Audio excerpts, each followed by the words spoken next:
What's cracking, people? It's your man Cousin T, aka the Alpha Wingman, representing high-level technicians operating globally and beyond. So listen, today I wanted to respond to a video that was sent to me via my Instagram. Go ahead and shout yourself out in the comments. But this video clip, which I'll link in the description box, was of a clip taken from a longer video, which was a podcast hosted by the Gemini Scorpio podcast. No relations to yours truly, but it was a part of an extended conversation regarding prenuptial agreements and how people change over time. And what's funny about it is that the part that made this particular clip go viral was the antidote, which wasn't, in my opinion, and I'll get to that in just a moment, a real situation, and I'll tell you why. That's my belief in a second, about the speaker, who is Jasmine Renaway, and an alleged date that she was supposed to be going on, that she called the guy, the alleged guy that she was supposed to go on this alleged date with, to say that she was running late and she needed to be run to McDonald's real quick to get her daughter something to eat. And then, that's where the mishap, quote unquote, ensued, where she expected him to pay and he did not pay. And her response on the podcast in front of the group was that it was in that moment where she knew that he was not going to get the pussy. Now, that particular clip is what has been the latest sort of viral clip going around. First off, the way that she told the story lets an experienced guy know that was not even close to what happened.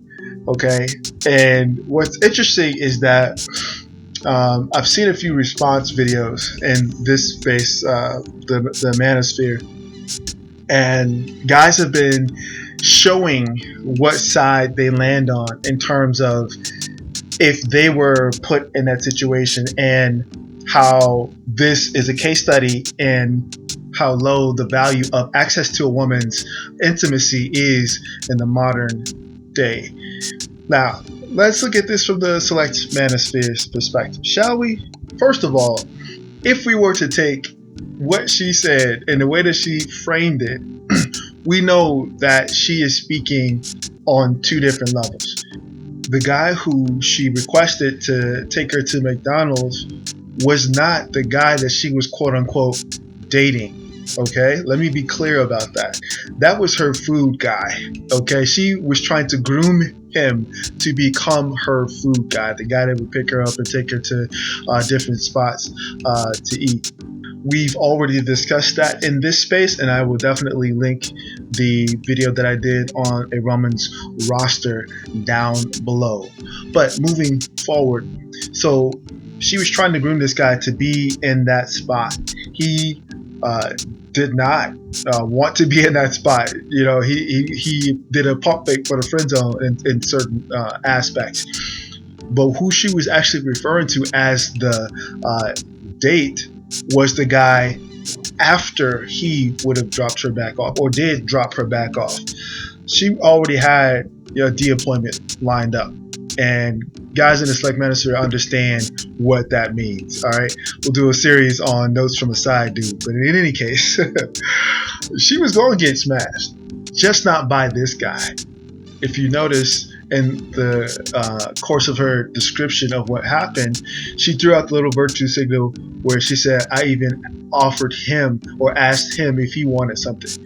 That right there was the sneak diss right there. If he was actually picking her up to take her out on a date, why would they be eating something right then? Why wouldn't they be eating something on the date?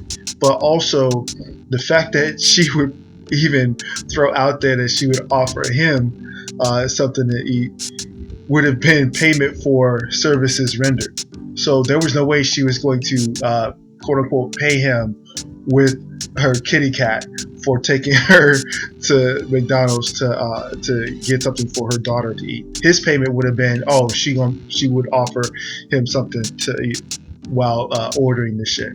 So the test came in to see if he was going to comply with becoming her food dude or meal bay or whatever, was to see if he was going to pay for the meal in the moment. That would have knocked out her daughter's food for the rest of the night, because this guy was actually going to drive her to the spot where her actual date was going to take place, where the actual dude she was going to smash was. And her daughter would have been good for the night. She would have got what she really wanted at the first time, but she also would have gotten compliance for a new roster position. And this, gentlemen, is why stewards of the game are essential. There is no way that the average man can look at a snippet of a situation and be able to discern the bigger picture from that. Not only that, let me give you a brief breakdown of my rating of this particular case study of Jasmine. On the screen right now, I'm showing her rating in my opinion. This is after going through more of the social media. It was funny. She actually has another podcast with another woman named Jasmine. It's called Jasmine and Jasmine. I'll leave it to you to find it. But this presentation of Jasmine is not typically how she has come up.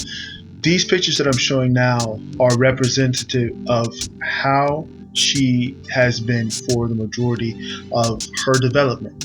And clearly she screams 87 octane, bottom mistress, because she has a lot of situations that have occurred in her life that she would rather not have on Front Street totally, but it speaks to why she is making drastic transitions with the working out, with the hair chop, with the endorsements, and also with the type of posts that she makes on her personal Instagram. Most recently, she's talking about getting into the stock market and investing clubs. That's a telltale sign that she is under the mentorship of a person who is grooming her to be able to move around in certain spaces beyond the 87 octane space that she's used to.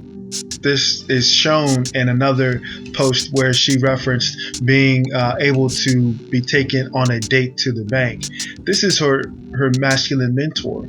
The mentor that she's currently under is showing her more sophisticated banking vehicles or financial vehicles via taking her on a date to the bank to show her how money works, not necessarily how she flipped it, because processing it with an 87 octane mind, she's flipping an instance into clout, saying that, if I wanted to, a man will take me on a date to the bank instead of McDonald's. But what she's failing to realize is that she doesn't have the language quite right. She doesn't have the vocabulary of the 92 octane or even the 100 octane space that she's attempting to project. Now hold that for a moment, pause it for a second, and let's get to the further breakdown of why I was able to interpret what the original case was, why the McDonald's guy was being groomed as the food man. Well, for this, let's go back to the seduction scriptures, of course. And on page 84, we see this. A woman who really is aroused by a man, or she sees the potential for an energy exchange, a sensual energy exchange, will not only not require him to pay for something, but she will actually get a rush of ecstasy and feel whole and balanced by paying or tipping him just for the privilege of being in his presence, just for the ability to be hit with that masculine energy, to be hit with that ASP Holy Ghost. And let's not forget, I know we're being conditioned through social media to have 15-second memories, but follow me. This is why we encourage you to read books. Keep your attention span for longer. But if you recall Brittany Rayner, right, in that case in which she paid for flights to Colin Kaepernick, okay, as a show of desire.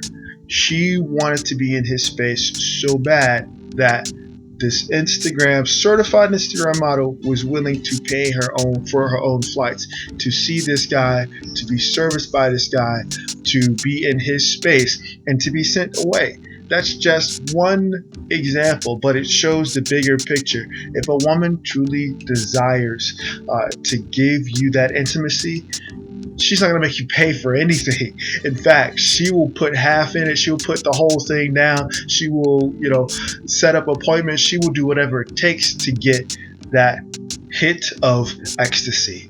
Now, on the Patreon side, I'm going to do a special installment of Seduction starters and standard operating procedures, and I'm going to make this accessible to the lower levels as well. I usually reserve this for the highest tiers, but I'm going to present this to the $5 tier as well. So stay tuned for that. But getting back to her mentorship and what she is being groomed to become, you can tell that the masculine mentor that she is currently under mentorship of is more than likely a West Coast guy. Okay, and this is the picture that shows me that evidence, because it is a direct mirror of this one. Gentlemen, behold, Nicole Murphy. Very, very similar look to Jasmine's upgraded look so far.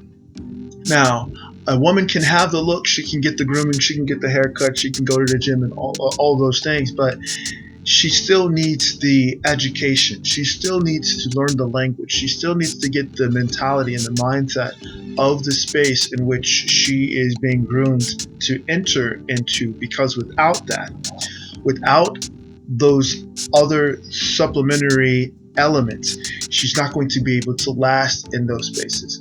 Which is why, if you go to her Instagram or you go to see other podcasts that she participated in, I'm wondering why they're still up, because they are telling of some things that she may want to clean up before entering certain spaces. I'm just going to put it that way. But look at the comparison and the two levels of femininity and also grace. Remember, I rated Jasmine as an 87 octane bottom mistress 8. Okay, I will say that she peaks at an 8. Here with Nicole Murphy, she is definitely a 92 octane, coming from the 100 octane space. Queen bee for whatever female group hierarchy she finds herself in, and a definite 9, the timeless beauty. Now, Nicole Murphy, we won't get off into her history, but she has some funny stories in her journey as well. But here's the point. Here's the kicker. 2 things. What a Jasmine would prospectively be shooting towards is this. We see her with none other than Omari Hardwick, aka Ghost from Power, whose signature role and character we use as an icon for the image of a man's cash value, his commodifiable attributes, skills, and habits along there with Stringer Bell from The Wire. The other thing to take note of is that once she achieves that goal that she wants to achieve, unless she has submitted to a man's mission, unless she's aligned her submission with the man's mission, which is the table. All right, to be clear, the man's mission is the table. What a woman brings to the table is submission. Unless she does that and she sees that 92 octane space, or even possibly the 100 octane space with the Masters of the Universe, that she has been groomed for, learned the language of, and ultimately position herself in her life to become a part of. She has to make that decision in that moment.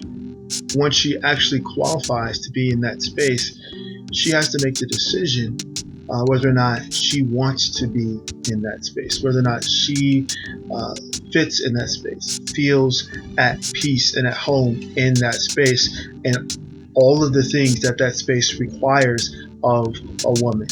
So at the end of the day, guys, she was never going to smash the guy and, took her to McDonald's for a meal for her daughter. That's just like a married woman saying that she was going to smash her husband if he would have taken out the trash, but since he looked at her like she should be taking it out, she decided not to do so.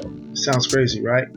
Also, stay tuned for the Patreon side, like I said, where I will be presenting the approach technique for this particular case study from the perspective of the seducer and the sage.